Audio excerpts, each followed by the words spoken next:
Where I'm at, a lot of things ain't right. Why they keep promoting idiotic rappers on the mic? And they give so much attention to the things they don't like I'm doing right now. That ain't hypocritical, right? Look, I don't even smoke. Why'd I give you the... Hey there, welcome to Table to Stage. I'm Jordan Worma, and this is my podcast.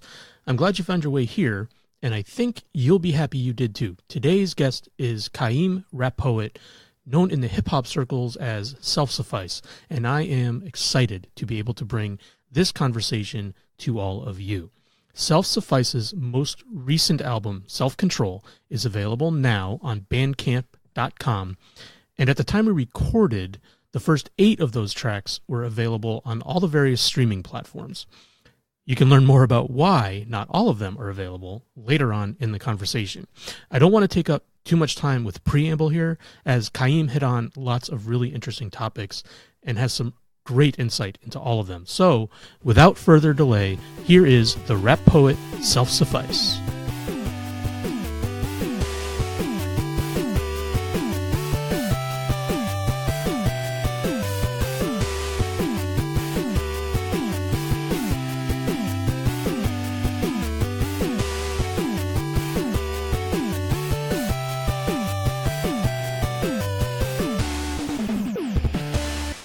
My number one enemy is like the idea of a starving artist. Yeah. That's like... Just the idea that somebody should be starving because they're an artist. Yeah.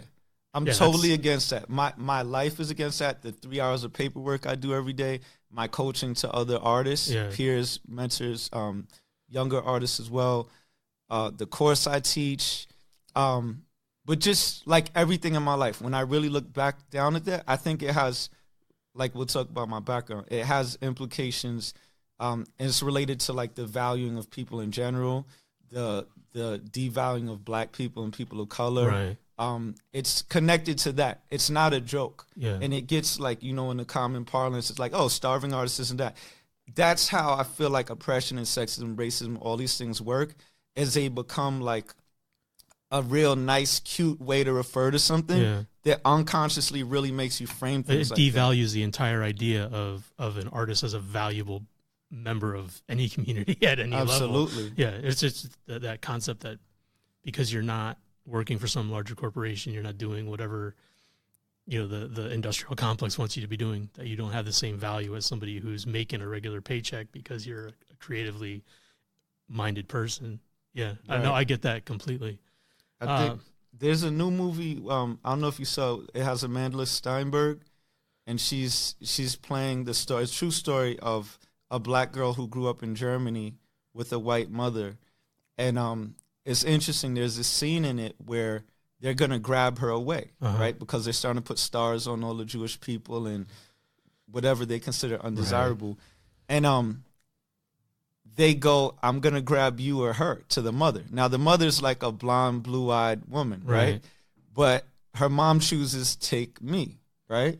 Yeah. And it's kind of interesting where you think you're making a joke about starving artists or black people or Jews or gay or these people or that people. And really, what you're doing is opening the door to treat all people in this kind of hierarchy where you're not suitable because you are. Oh, matter of fact, you're not suitable because you're cool with them. Oh, you're not suitable because you said something. And what it really does is it opens the door for, I think, megalomaniacs, right, and sociopaths to just treat anyone the way they don't deserve to be treated. I mean, it's part of that old idea, and I forget who said it now, but first they came for the Jews, and I turned away because it didn't involve me. Then they came for the blacks, and I turned away because it didn't involve me. Mm-hmm.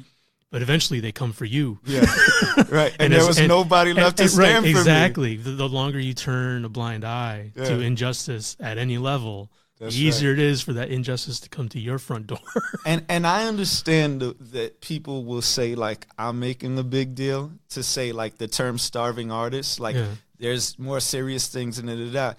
But if you understand that concept that we're talking about, that's exactly my point. Right. It's the little things. It's the things where someone would say you're making a big deal that we don't have to stab each other over. Right. So let me make a big deal over that now. Because a lot of times when we do make a big deal, you're a racist, you're a sexist, you need to get fired. Right.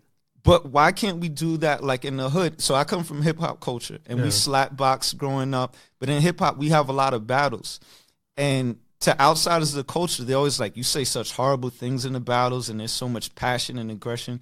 But the point is, the passion and the horrible language is there. We didn't make that up. The battle, once you're within the culture, and even some of the younger practitioners don't know this until they learn later, or listen to your podcast. Some will probably realize it now. They've been doing this for 5 years. But what happens in the battle is when someone's saying all these horrible things or flipping you off in a cipher or whatever, if it's a B-girl, B-boy thing, you stand there and you give them the space to do so. So one, you're saying, I can respect your voice. It's really up to you to do what you want. You're not fighting for that space. You have that space in a hip-hop cipher. And I'm also saying, no matter what you do, I have enough power and understanding of who I am and who my culture is that it doesn't matter what you say. It only matters if I decide, oh, you said I'm stupid. Oh, you said I'm ugly. Oh, you said I'm less than. If I take your words seriously or your gesture or your DJ scratch to mean that I'm less than, instead of as, wow, I'm going against someone who's challenging me and they're going to give me the space to do the same thing. Right. So being able to be on the receiving end of that it shows your own character, your own strength of identity. Absolutely. Yeah. You got it. Most sport, I don't know, maybe you could tell me, but most sports I could think of, when you're on the defense, you're trying to snatch the ball from them or take the puck from them or punch them back. And in battling, in hip-hop, whether it's dancing, whether it's DJing, any of our elements that we battle in, which is part of the culture, like it's not a side thing. And I think you'll see how this like goes back to my background in the civil rights movement, why I was able to put some of these things together that some people didn't. But remember, this does emerge from the civil rights movement. It does respond to how do you respond to oppression without becoming your oppressor? Because more times than not, that's what happens. You try to strike back at oppression, and you hit the next marginalized person. Or you become the oppressor, even if it is against whoever did the actual kind of become a victim to the power that you've been fighting against, you take that on. But so to bring that back to hip hop, right? Saying that's the context of it. In hip hop, when you do these things, you're not blocking or stealing or taking the person or trying to stop them. You're letting them do their thing, and that's a whole different. It's a whole different paradigm, really, for dealing with violence. Dealing with even debate, different perspectives, right? Because a lot of times things go to extreme violence because our society has so many paradigms where if I have a different perspective than you, you're wrong, I'm right. It's built into everybody to be on a defensive and to defend their own status or their own position on something. That's right. And as soon as somebody else starts going against that, you just shut it off. That's it. That's it. And it's never really occurred to me because I'm a middle-aged white dude. I'm not part of hip hop culture. And it's there always were white people in the culture. Just the Beastie Boys, like from day one. Right. But I guess my point is like it's something I've always seen from the outside. It's not something I've ever been immersed in. So I have never thought to think of it from that angle. And I'd be disingenuous to say I've thought of it very much at all. Like I never really considered. I've always appreciated the artistry behind a good rhyme and a good beat and all that kind of stuff. But the social aspect of it, I'd never really paid any attention to. You're making me think really of Capoeira. Have you ever heard of Capoeira? I don't think so. So you've probably seen it before. Capoeira comes out of Brazil, I believe, and you'll see people with like white pants, and they're doing a lot of hand spins and jumps. Oh yeah, okay. And they have this instrument, the berimbau. Okay. So you hit ding ding ding ding ding ding, and these people will be dancing around. Usually it's two people. Okay. That's called Capoeira. And what happened was that was a form of self-defense, a martial art, right? So an art like culinary arts or any art we do, but a martial art for self-defense. But it was this, they don't say I'm fighting or in a like a fighting match. They say I'm playing. Okay. Right? I'm playing Jenga, they're playing in Capoeira. But what it was it a way for them to practice their self-defense, right, and keep each other in that flow while it's disguised as a dance for the slave overseers, the people who were enslaving. Okay. So the drums were being taken away from African people, right? And this is like people a lot of times think of the Americas as just like Connecticut or New York or Mississippi, right? Right. But this is like Brazil, South America, all of that is Sure. where the slave trade was happening, Yeah. right? So different places you see different drums in a different sequence of people's rights being taken away. Yeah. Right? But same Well, it's a thing, reaction to your culture being taken away from you and being forcibly assimilated into whatever it is they want you to do. So if you're losing the ability to have your natural confrontational reaction to things, you got to put that energy somewhere. There you go. And it sounds like what you're saying is that energy went into music and dance. That's right. Yeah. Okay. So capoeira looks like a dance. yeah. And then as an artist, you could say, what do you mean it looks like a dance? I could say it is a dance. Right. What do you mean it looks like a game? I could say it is a game. Right? And it is. It's a dance and it's a game. Yeah. But it's also a style of self-defense at the same time. Yeah. And then you see that with the beatboxing, with the stepping, like you were at a show today where you saw Black History Month, right? Yeah. So stepping was a way when people were taking our drums away from us, we continue to have percussion in our body. Beat. Yeah. I've gotten to rock with Dougie Fresh. I think he's the greatest Oh, wow. entertainer ever, a couple times, actually 2 or 3 times. And he does, the beatboxing, so he doesn't need a drum, he doesn't need a turntable. Right. But again, it's fun, it's exciting, it's entertaining to see. But once you get deeper in the culture, you realize it's not just that he can do that. It's that he is representing a legacy of being able to continue to express yourself and captivate other people's attention in a nonviolent way, regardless of what people take away from you. Right. You take the drum away, I can internalize that beat, that music, that rhythm, and create it myself. You can't take it from me. Where you take one method of making it, but you can't take the actual experience from me. So the trick to that, right, Jordan, is, and by the way, I'm glad we're going into this because this is one of those conversations, I think, like you said, most people aren't privy to it. Yeah. But again, even practitioners don't often have the time to get into it, right? Oh, and that we'll get into the whole starving artist and rat race thing. But it's good to have this space. It's refreshing. Just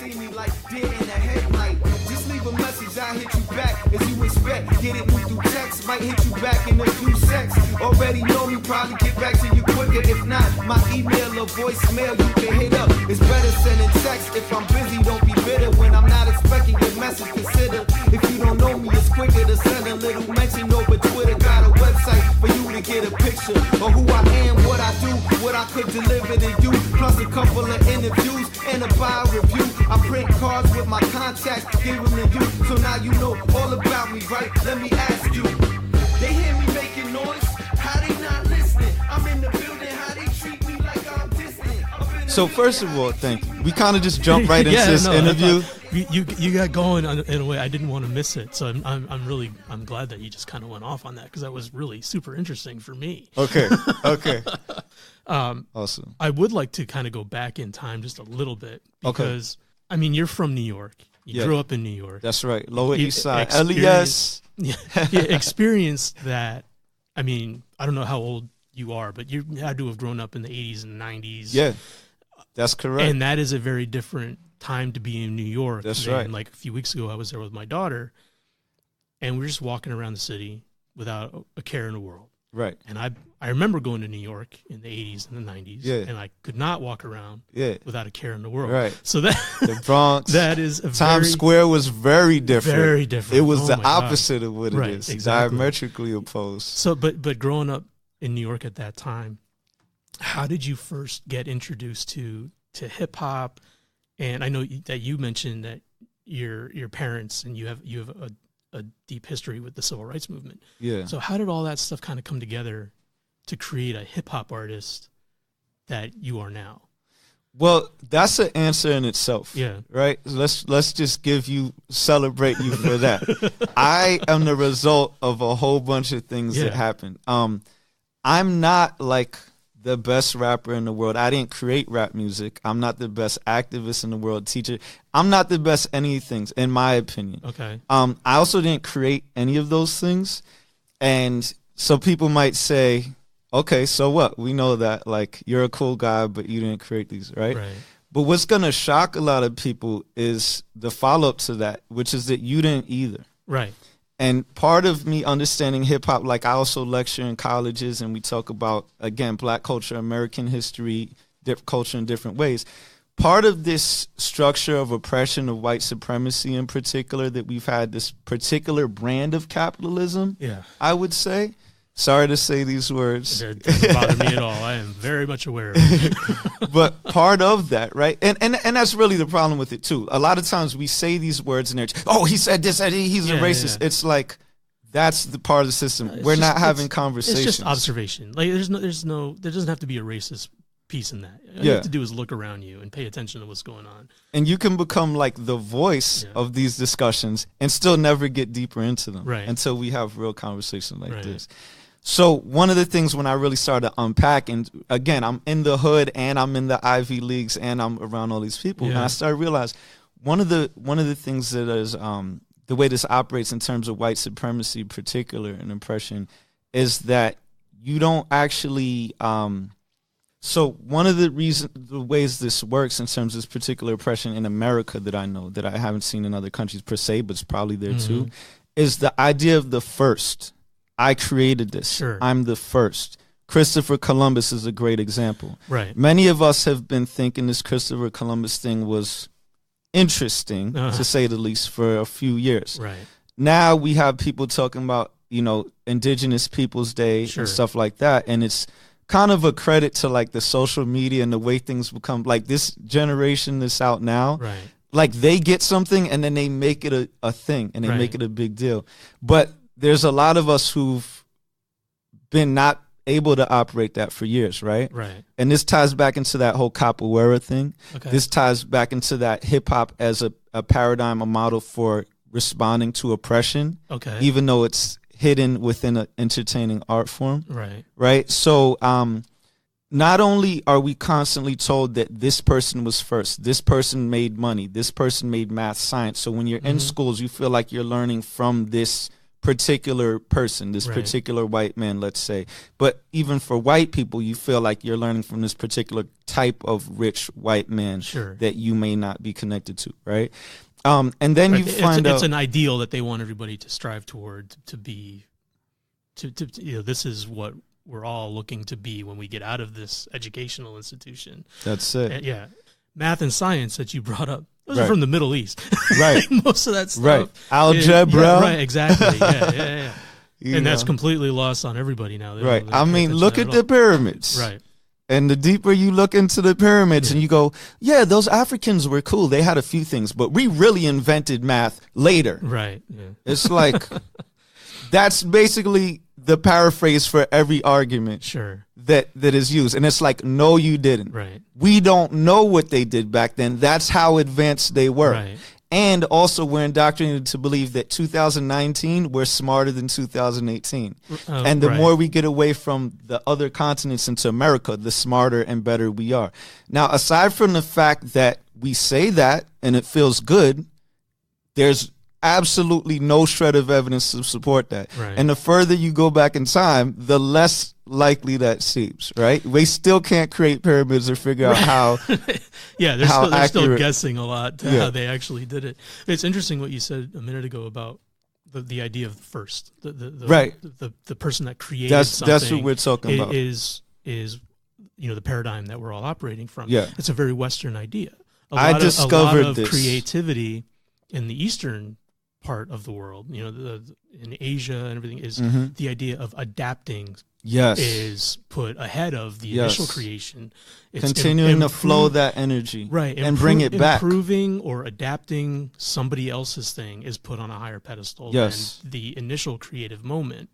And it is very Western to say this guy that did the first thing or this woman that did the first thing is the one to be revered. And anybody else who builds on top of that is less than. That's right. It's a very, very and Western. Anyone connected to that person is royalty or aristocracy. Sure. My family, I didn't do it, but my family is related to George Washington. Not mine particularly, but I'm right. It's like I had a colonial family. We were the first to be. So the people that helped your family survive when they were dying of famine and taught them how to plant and survive through the winter. Right. They weren't before. They didn't learn that before. Right. They don't get some credit for everyone in America being here. I know. I grew up myself, and my grandmother did this. I love her to death, and I miss her every day, but one of the things I always heard from her was just tell them who you are. Mm-hmm. Tell them who you are, because there was that inherent connection to a name or whatever it is. It's like it lends legitimacy to be connected to what is seen as a previously established name in a community. Yeah. And it wasn't so much make your own identity. It was continue an identity that's already established. And that's a delicate thing, because like when you say, I'm thinking of Queen Elizabeth. You know, I was just actually talking to my wife about Queen Elizabeth yesterday. But like, you know, they gotta stop making movies about her. Well, that's the thing. We think of Queen Elizabeth as basically, you know, she's a white woman, but we think of her kind of as a patriarch in our context, right?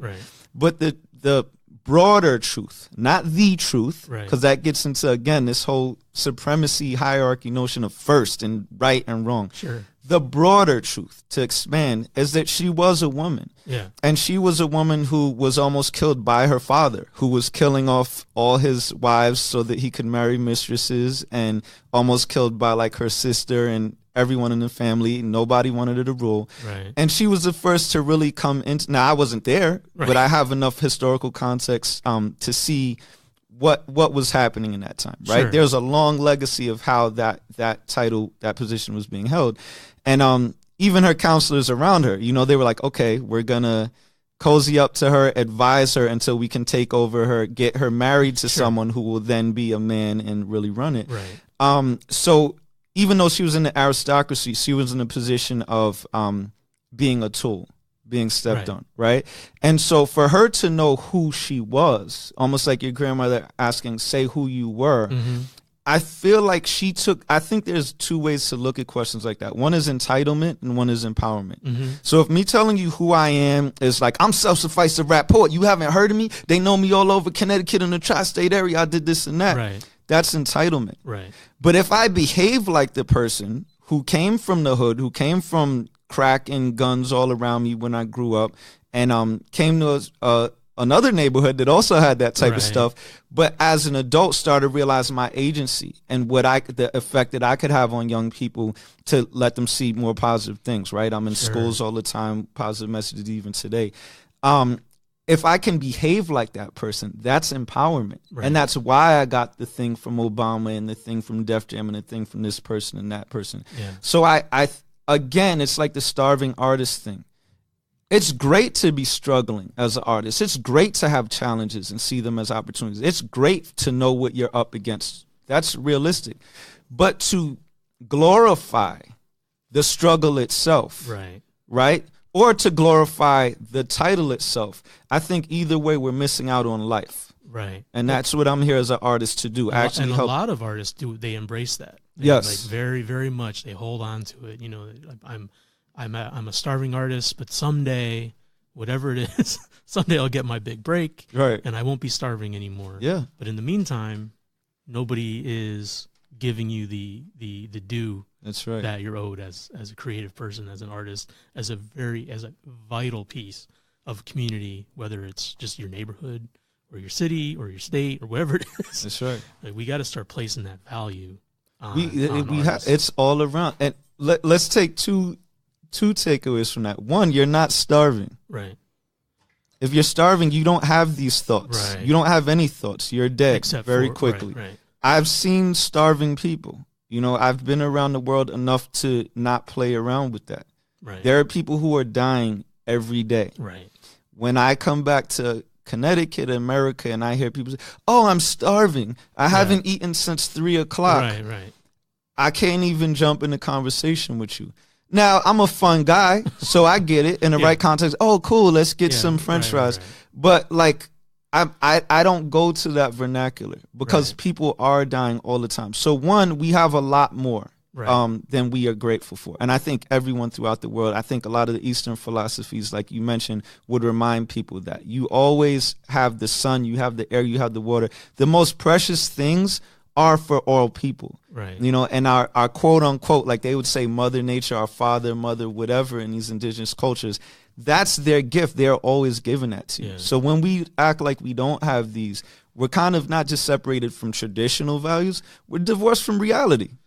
You know, you have enough air and water to complain about things, you have something. Yeah. On the other hand, because it's all about power, right? And for people who psychologically believe we don't have any power, there's some power in the identity of the starving or the victim or the fighting against the oppression. And the thing is, when that becomes my identity, I don't want another identity. Even when I start to reach for it unconsciously, year after year, my friends, my beliefs, my music, everything that I do is tied to my identity being this person who can't fly on a plane or buy a house. Being a starving artist sets you apart from the establishment. It does. It creates an identity, and it's hard to give up an identity once you've got it. Yeah. So how do you take all of this, your experience and your education, your knowledge, all of this stuff, how do you bring all that together? Because it's so much. Yeah. And it can, at least right now, to me, it seems potentially very overwhelming. I think it is really impossible for me to do it. And actually, I don't think I do it in the sense of me, Khaiim, the person you're listening to on this podcast, this amazing individual or this obnoxious person that he does all this. Right. I think if you take those premises we already brought up, one, we're taught to be you're the first, you're the greatest, the best. And the more you look at all these first, greatest, and best, they weren't the first. Who knows how great they were? Right. And if you don't really know who's the best or who's even getting the platform to get in this, quote, competition that isn't even going on, then how do you know who's the best anyway? So if we take that premise that that's a problem, and if we also take the premise that traditionally oppression works by, one, having this visceral, physical, visible killing, genocide, right, that you can identify, but more deeply and thoroughly, right, and its biggest effect is then you remove that and people are repeating this trauma against each other. Or every time they try to fight against oppression, they're harming another oppressed person, right? Yeah. So, like, for example, I was shocked when I had some of my gay friends saying things that were hurtful about trans community people, right? Yeah. So in my prejudice, I'm like, well, how could you do that as a gay person, right? Right. And it's completely it seems like natural allies there. Yeah, right. But it's completely stupid, right? And this is how racism and bigotry and bias work. So that was my own bias, right? Okay. And yes, I am saying within my trying to check someone else's, and I didn't even check them. This was all in my mind, like I was known.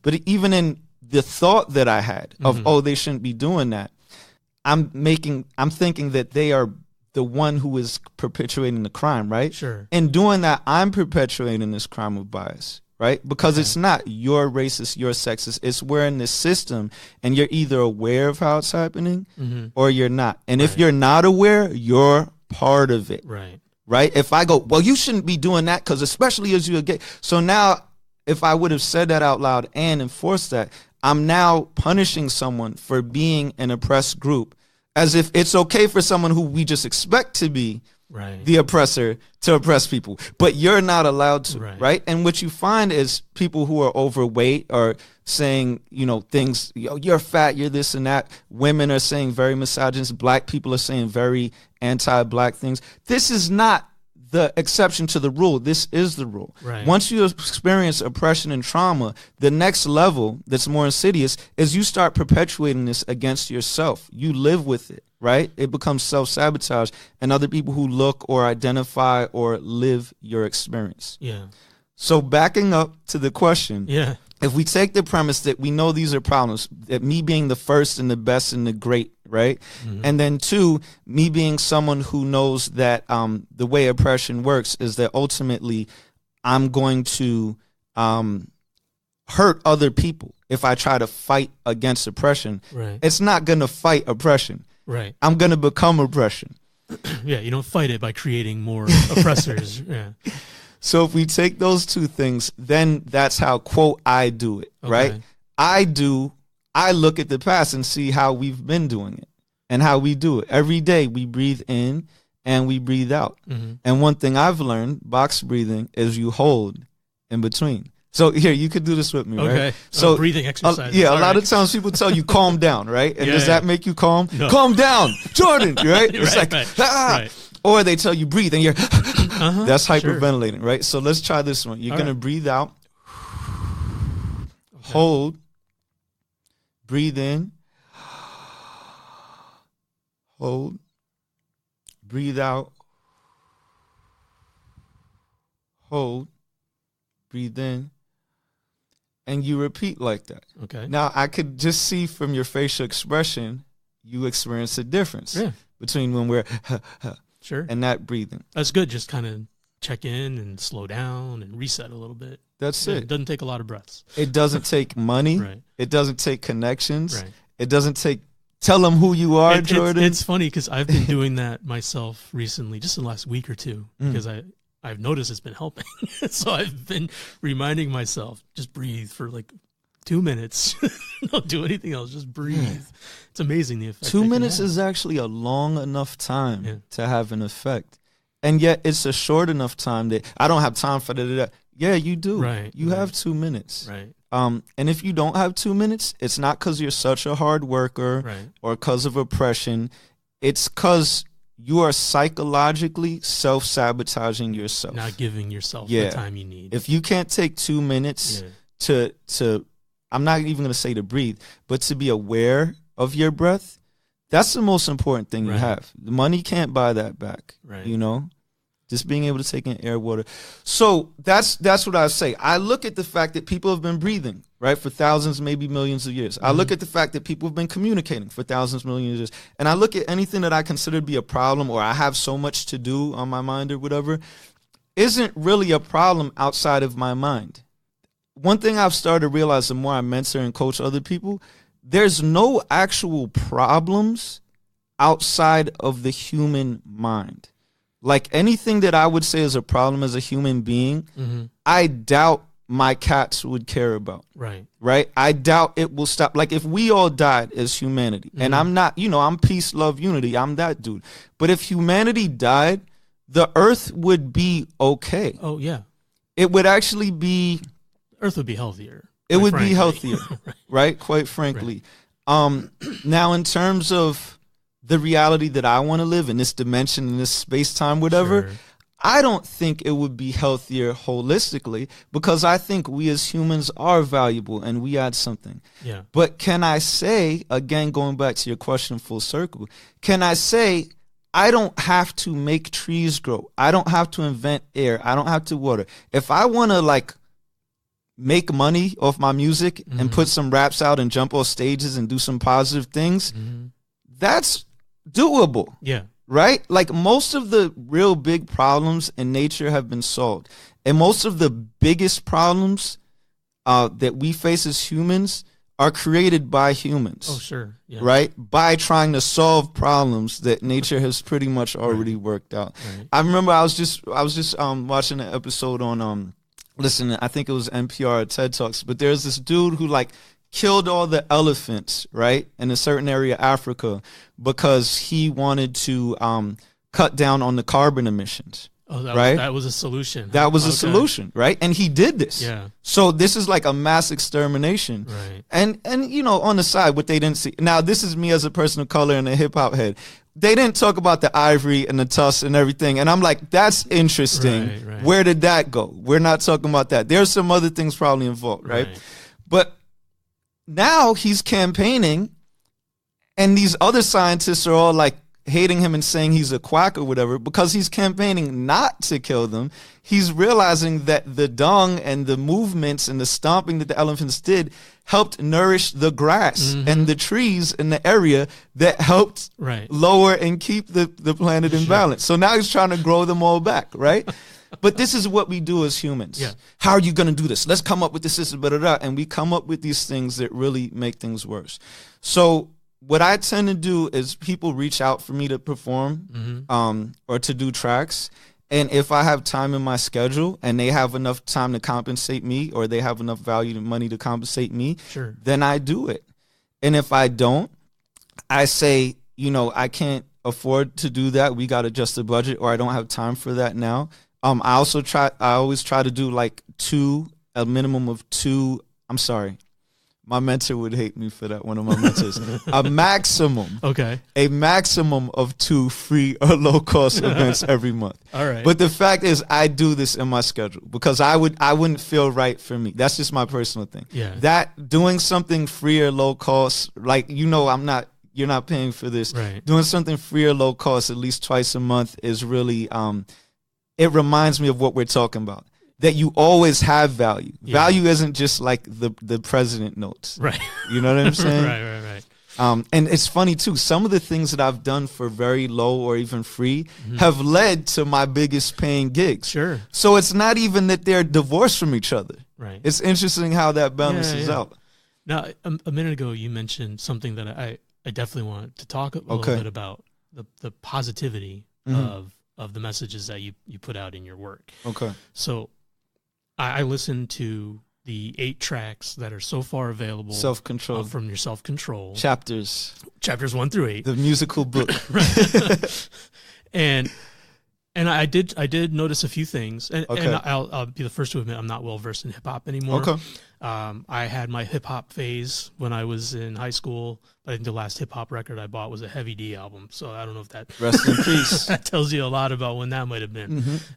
Heavy D, who Diddy used to be a backup dancer for. I didn't know that. Yep. That's interesting. He's even in some of his original videos. Oh, okay. But I noticed, like, conversely to most of what I hear from other people I know, friends of mine that listen to hip hop, there's no cursing. There's very little imagery in the way of anything aggressive. And I'm wondering why you made that decision consciously to leave all that stuff separate in your own art, when it seems to be such a pervasive thing in people that are successful in that medium. Right. Was that a conscious thing? Like, when you decided you were going to be a hip hop artist, I'm going to do this with the most positive message, with able to reach the widest audience as I can. Definitely. Yeah. In a sense, it's that, and it's also cycling back to the previous question about how I am an amalgam of all these things that happened before me. Yeah. I knew at a young age what the civil rights movement was. A lot of people, for instance, if you look at Tupac, if you look at Kanye West, if you look at Talib Kweli, there's so many artists, Lauryn Hill, if you look at a lot of these artists, you'll see that their parents were either educators or involved in the civil rights movement. So these movements of, like, education was a big deal.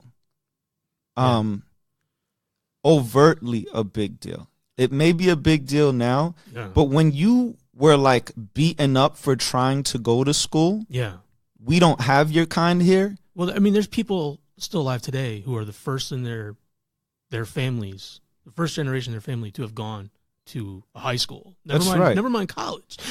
and in this context, it's like, oh, wow, you came from uneducated folks and you went to it. Like, you're different.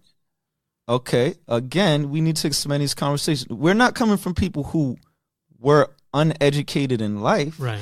We're not coming from people who weren't intelligent or didn't have mental faculties. Right. We're coming from people who were threatened with rape and murder if they picked up a book. Right.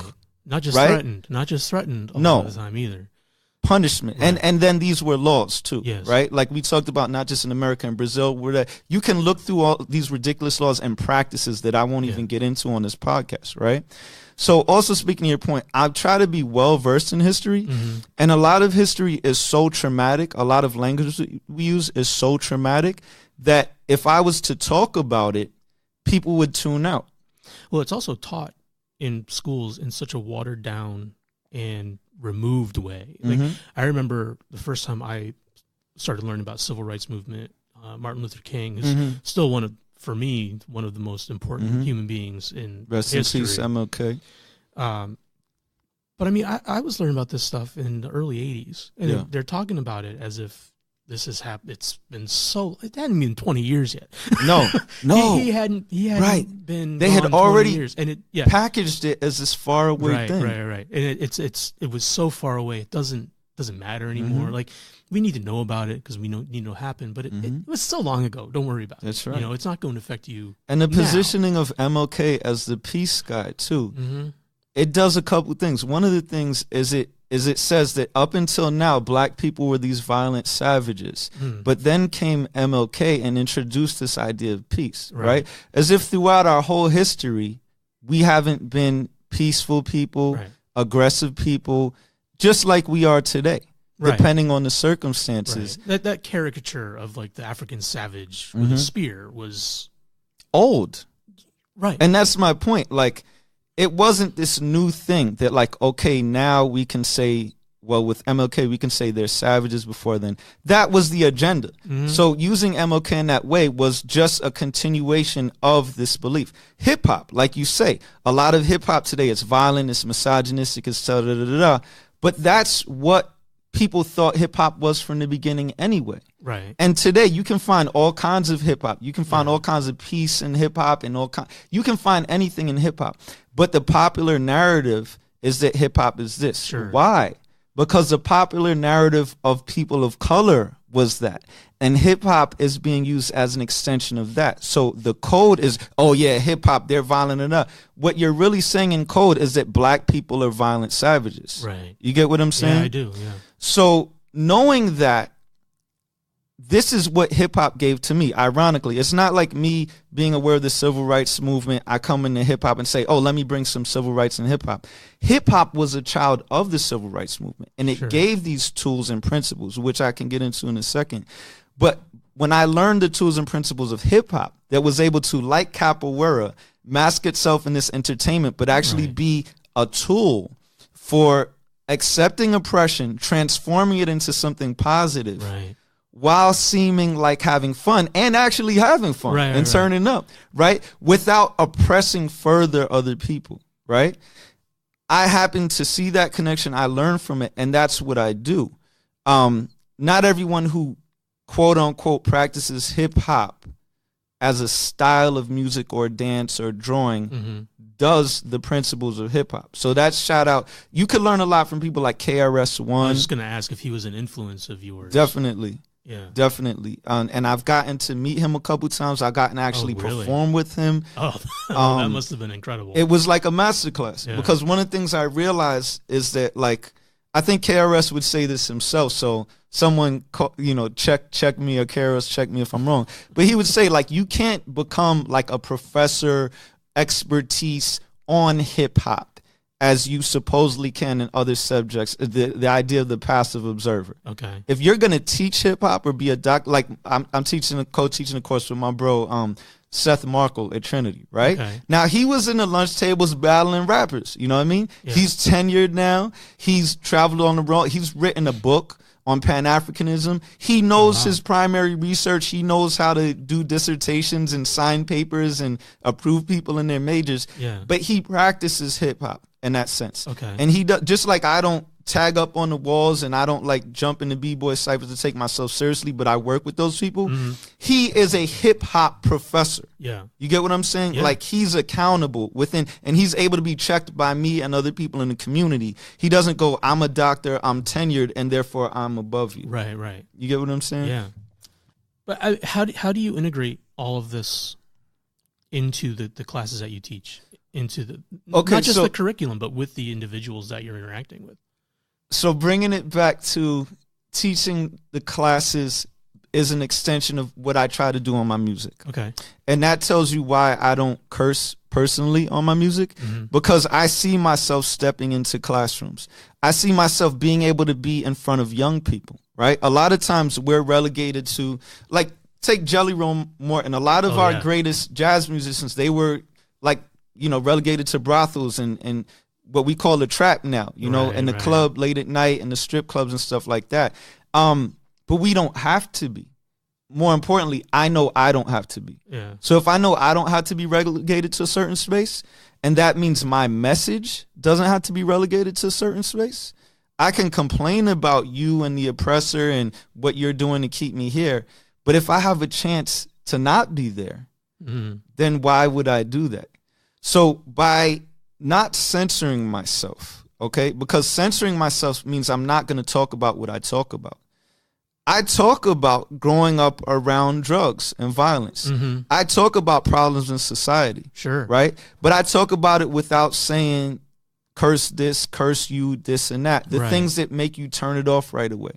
Another thing that I'm aware of that a lot of people aren't is that most of the activists like Malcolm X, Huey, Martin Luther King, Angela Davis, you could go on and on. Like youth movements throughout the world. Historically, well, I just gave it away by saying youth movements. But activists are usually very young people. Yes. Right? And then the ideas that you have, like this whole interview we're talking about right now, like I said, a lot of that is from being aware of the civil rights movement and how I was raised at an early age. I just thought I was raised thinking that music had a powerful message for people. Because that's what they was playing, Wild Chapatulas and Bob Marley and Bernice Reagan and Pete Seeger. Yeah. You know what I'm saying? So I was spoiled in that sense. Yeah. And when you're between the ages of 0 and 7, that's all unconscious. Oh, yeah. So it's just almost everything you hear just soaking in, and it affects everything going forward. Yeah. And it's almost in a way where we can't even describe as adults, because you get increasingly onto what things look like, feel like, what you can convince others of, and what it is verbally, right? But at that age, you're soaking in all these nonverbal things. So 100% of your brain energy is picking up intentions and vibes and all this other stuff. Even more than the words. Just more than the words. The words are just part of it. The words are symbols for that, right?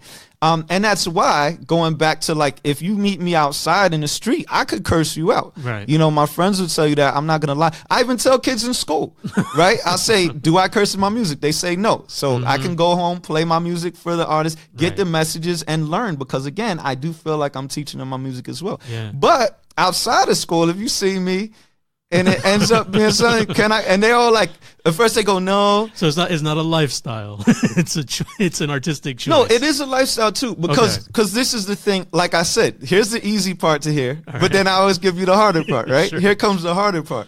So then they go, oh, you will? And I go, yeah, definitely. And that's honest. And now we have an honest relationship, right? But then I go, guess what? Mr. Wormy, the teacher, he will too. Yeah. And they go, oh. And then the teacher kind of goes, but teachers love me, right? Because they know there's always a point to what I'm saying.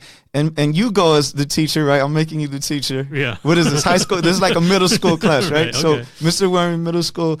And he goes, but then he kind of goes, you know, like, yeah, that's kind of true. Because none of these words that are curses were made by any teenager today. Right.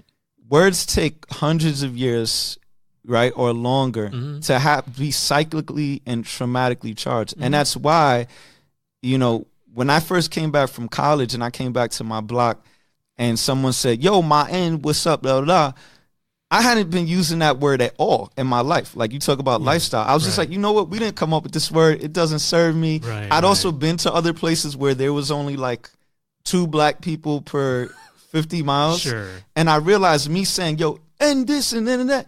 When I leave that town, there's going to be like 2 black kids who are hearing a bunch of white people say something. And that in that context is different. Yeah. Also, when you leave like Hartford, New York, LA, Detroit, when you leave certain areas, most of America is very white. That's something we don't realize. Yeah.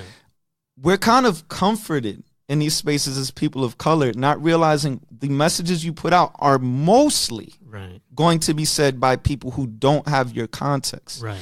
And outside of that context, the meaning does change. It can change a lot in certain parts of the country and the world, for sure. Absolutely. Wow. So when I come back to the block from having these experiences, and my friends that I grew up with says, yo, my nigga, and I just got back from college. He just got back from jail. I don't get into that with him and be like, I don't use that word anymore. Yeah, you know, I'm like, oh, what up, my G? Yeah. Then that's it. I get the context of it. Yeah. But I feel as a teacher and an artist, you have to be responsible for the context you're in. So if I'm on the block, I might say any kind of words because those words mean something different between me and my friend or me and my community. Sure. But I have to be responsible, right? I can't just say, well, I've been growing up and saying that all the time. In that context, on that block with those people. Right. But now you're with a different block in a different neighborhood and there's different implications. Right. And now as an artist, someone with a voice or a teacher, you're responsible. this is the challenge. This is why I'm a novice and I'm learning. I'm a student. Okay. The challenge is not to censor myself. As I'm pulling back from using words on the microphone that go to the masses, that don't trigger people as much or don't give people excuses to say all he does is curse and talk about guns, so don't listen to him. Right. The same time, the challenge is for me to still talk about what's happening and what is hurting people and the pain people are going through. And I think if you've heard a couple of my tracks, you've probably heard that, right? Like, I'm talking about overcoming challenges. It's my responsibility not to be so caught in the trauma of it, but still to talk about what is there. Well, there's a lot of like universal themes within the 8 chapters that I listened to. And I remember there was one phrase, and I'm forgetting the name of the song right now, but acknowledge my existence was part of the refrain. And that seems... That's halfway through the album. And that's halfway point. That really struck me as sort of this thing that everybody is searching for, especially creatively minded people, artists and things, just whatever it is we're putting out into the world. It's all about acknowledging, and go back to the starving artist concept, acknowledging that I'm here and that I have value and that I want my worth to be recognized. That's it. So are you... If you head? Perpetuate as an artist, right, just in general, not just me, I feel anyone who perpetuates the stereotypes and whatever's around them, the way they see, you're not existent. Because you could be anyone who looks like you or comes from where you are. Right. So that's not acknowledging my existence. But if you shield people and shelter and over-censor yourself for fear of being a stereotype, then you're also not acknowledging your existence. Right? So that is what makes it art. Yeah. And challenging and fun and exciting, right? And something that humbles you and humbles me. I've been doing it for a while and I'm going to keep doing it. I teach other people, but I still feel like I'm a baby in it. Yeah. To acknowledge my existence. And that's a personal question too. Yeah. It's like, why am I here though? Right. Why am I here? Yeah. Is there something I can do? Well, I mean, it's an internal challenge to acknowledge yourself as a worthy human being, which I think a lot of people have trouble with, including myself. I don't always feel great. Absolutely. I don't always feel great about myself. So that track you mentioned is track 7 out of 12. So that's a halfway point. That's 7, and it goes in progression. Yeah. So just to underscore what you're saying, track 1 through 6 are all about internally becoming aware. Yes. It takes 6 tracks to get to track 7 where you ask other people. Right. So that's big. Half of the album is just internal challenges. So the ones that are available now, Down, chapter 1, Confused, chapter 2, Betrayed, Provoked, Deniable, Stuck, Distant, and Trapped. Those are the 8 that are available now.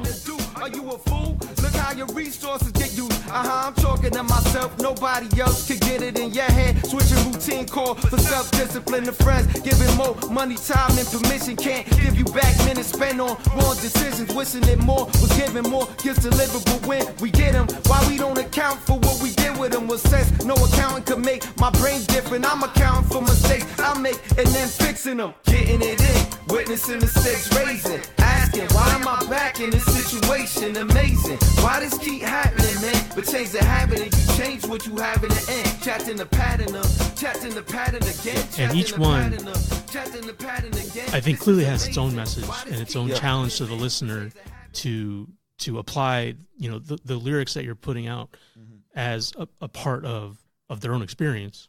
Yeah. What are the 4 yet to come, and where can people find this stuff? So if you go to Bandcamp, you can buy the full album. Right now, you can sign up for my annual membership. Right okay. There's some people that sign up for my annual membership, and they just have everything I put out as soon as it's out. The streaming, these new music paradigms are so confusing. Yeah. what I realized, I had an album with my friend Mez. He records all of J. Cole's music. He's on this label Dreamville, which is Rock Nation. That's Jay-Z's stuff. If you don't know Jay-Z, that's Beyonce's husband. But me and Mez did this album, and like everyone who heard it was like, this is classic. It was written in MTV and all these blogs and NPR and everything. But it sold like a couple hundred copies, right? Oh, wow, really? And even on streaming platforms, it only got like a few hundred streams as year and year would go by. And I started realizing, this is like, it's not about a quality product, right? Because it was. And it's notable too. Like, he's blowing up more and more. So you think just off Google searches, someone would stumble. But it's really about the community and growing with the community. Yeah. And that's something I think you grow as an artist. So what I started doing was I only release on this album a new track every time I get 2,000 plays on the last one. Okay. So it's like, if you want to hear this, rock with me on these 2,000 plays. Sure. And if you don't want to hear it that much, then you can wait. Right. Right. And I will say, like, every track is better than the last one, like musically, sonically, and also just in that feeling of well-being, right? Yeah. Like the first couple tracks, I would feel bad if you just heard those, because those start with like the low point of an artist. Right. It tells the story of someone being like in mental, spiritual poverty to start with, sure, and then gradually rising into being an asset to their community. Right. It starts out being someone, no one's helping me, to someone like, I'm so glad I can be of use to other people. So skipping through that, the next one, once we get these 2,000 plays, chapter 9, is Dedicated. Okay. And that comes after being trapped. It's kind of that period where you're doing something, but people don't really see the fruits of the labor yet. Right. So a lot of people are like, hey, I know you're a starving artist, or hey, I know you're doing the podcast thing, but like, I've got this television channel if you really want to do it. Right. And they're trying to help. A lot of times this is the hardest part, because it's coming from loved ones and people who do want you to do better. Right. But they just can't see that you've already got a working formula. Right. Chapter 8 right now is about basically when you have bad habits that aren't working and you do need to break out of that. Sure. Chapter 9 is where you have great habits, but you got to follow through. It's like brushing your teeth, right? It's like you don't brush your teeth to be Christopher Columbus, the first or the best. You brush your teeth because it works, right? And it's sustainable. Right. And you start getting to this point where you do, as booking shows, tracks. I have a lot of habits now that work for me, and policies where I don't wonder what I'm going to do in a certain decision. Right. But other people don't see me on whatever station or whatever television all the time, right? Yeah. So they give you this advice. And then after that comes Got. And Got is about people start seeing it. They see your car, your house, you're being buzzed about. And I get a little bit of that on the underground now, which is funny. Like, people I even have people that are envious of me or hate on me a little bit. But then when I see them, you made it. Yeah, right. It's a positive symptom. But it's also like, whenever you see these people, you realize it's not even about you. Yeah. They're just like, damn, I need to change my paradigm, because I've been saying you couldn't do it from this area or whatever, and this guy is doing it. Yeah. And like I said, I'm not even like at a point of some great success. You know, I'm still paying off my college loans and stuff like that. But you get to a point where you have the trappings of success around you. Mm-hmm. And then the thing is, people are like, oh, you do have it now, and I want to get down and this and that, and you should buy this and you do this. And you realize, you got cousins you didn't know you had. Absolutely. And one of the last things I say is, eat less than I burn, spend less than I earn, spread knowledge, but only teach less than I learn.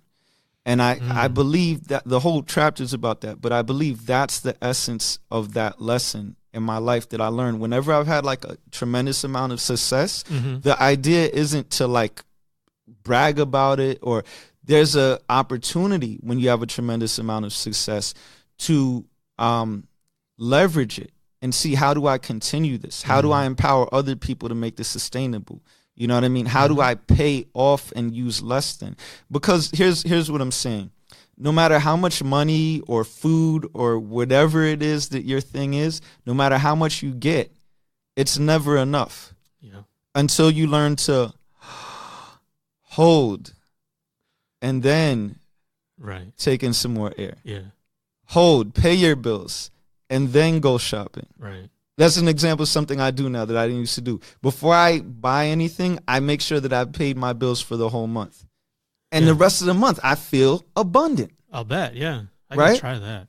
But I used to feel abundant when I got paid more than I usually would get, and I just go spend money. Right. And guess what? That abundance was gone in a week or a day. It doesn't matter how much you get. Yeah. You find that most of America, some of the wealthiest people are the most in debt people. Mm-hmm. The average household has like $130,000 in debt, another $20,000 in consumer debt, right? Mm-hmm. This is average. This means all the people that you're looking at that you're jealous of are in debt. Right. And I have a line in that same song that says, ain't trying to keep up with the Jones in debt. Yeah.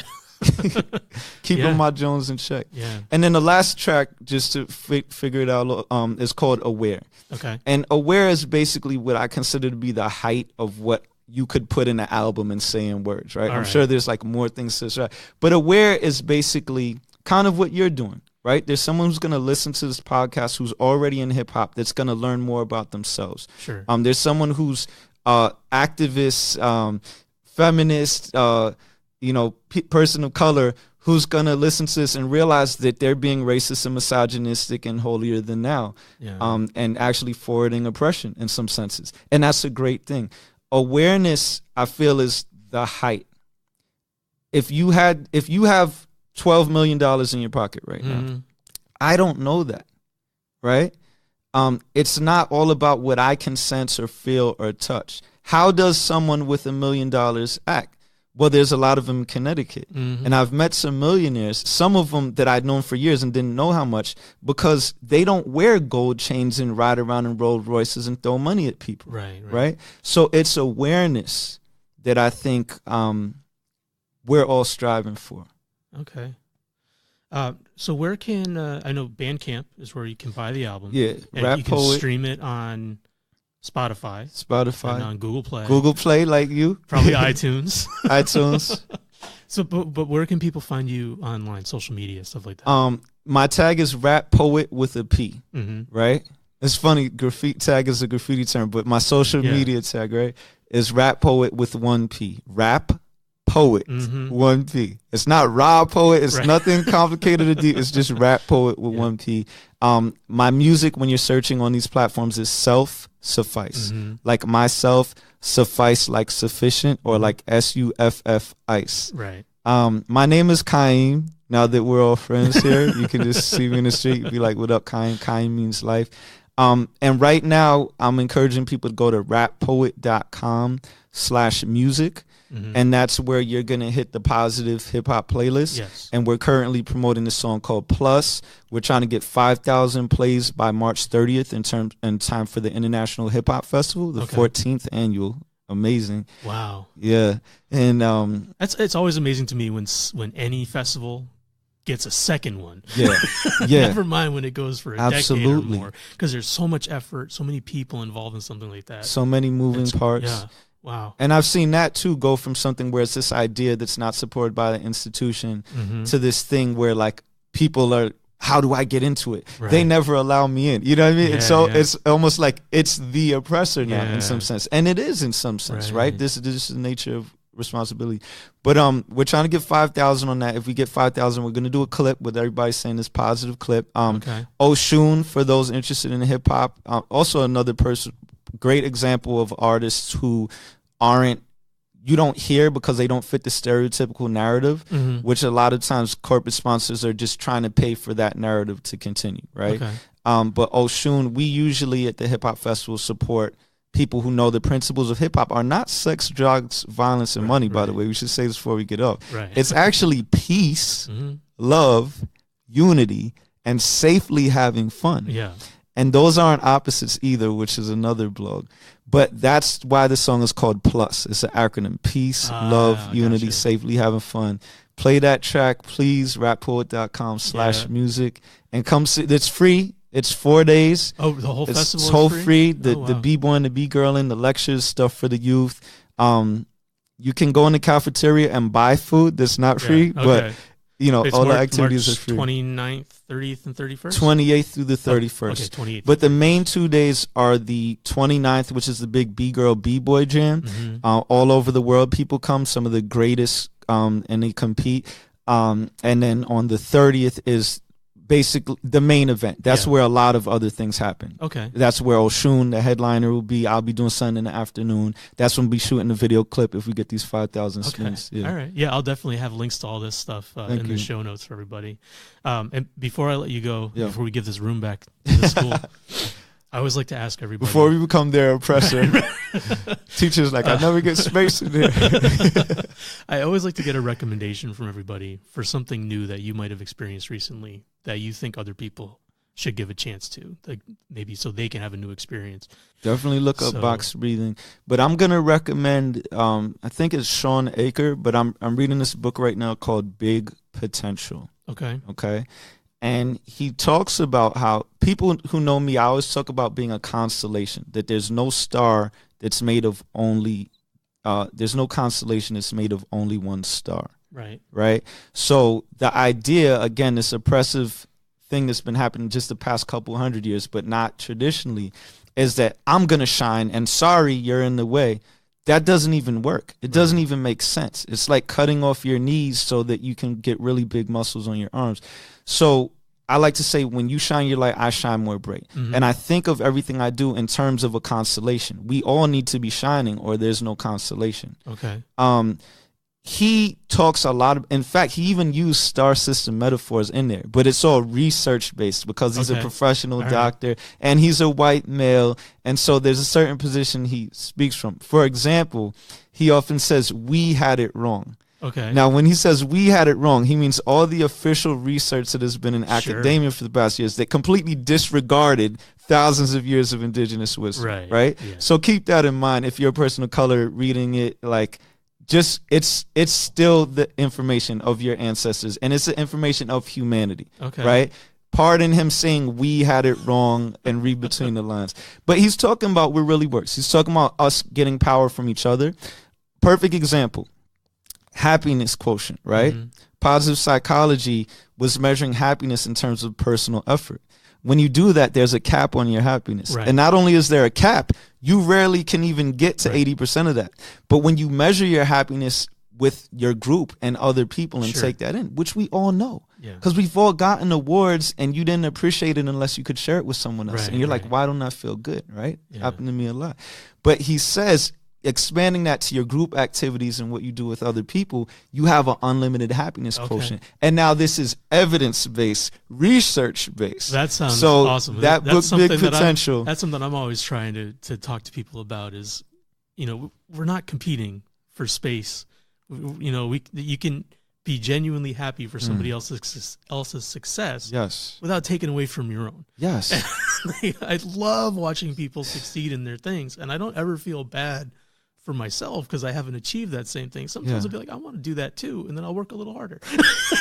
The fact that we even think of that instead of realizing like their success is your success in a very real way shows how blind we are to how the world and our energy around us works. So it's sad. So I'm not positive in the sense of like I think everything's good, and I think positive is a direction. So I'll leave on that note. Positivity is a direction. It's first knowing what is a goal and what could be better, and then saying, am I moving towards that or away from that? That's great. How are you feeling right now? I feel like we're moving in a positive direction. That's awesome. With your blood, I hope I moved your goal in a positive direction. I love this. This is fantastic. Then we in the constellation. We're shining together. Thank you so much for doing this. This was awesome. Love, King. All right. Again, a huge thank you to Suffice for coming on the pod and sharing so much of his story and his perspective. Be sure to follow Suffice on all the different social media at the RapOet. It's TheRapOet, or visit RapOet.com. And you can also check out his page on Bandcamp.com. If you go to RapOet.com/music, you can hear the track that he mentioned in promoting the Trinity International Hip Hop Fest, which is right around the corner, and it's free, so go support local artists. Before we started recording, I actually got to see a little bit of the energy and community that his work really fosters. Suffice and the dance crew, Team 860, put on a show at the Crack Academy of Science and Innovation in New Britain, and that place was rocking. Really great energy and a learning environment that made me, just for a minute, really want to repeat high school. So here's your reminder to leave a rating or review of the pod on iTunes. And if the Apple ecosystem just isn't your thing, you can still leave that kind of feedback through either Radio Public or Podknife from any computer or Android device. And you don't even have to download any specific app. You just go to radiopublic.com or podknife.com and leave your review of the pod. And of course, If you'd like to support the pod in a more substantial way, you can visit tabletostagepod.com to see the latest merch, or patreon.com/tabletostage to get some behind-the-scenes content, advance access to all episodes, and discounts on all of the merch. Seriously, please check it out. That is it for this week. Until next time, keep creating.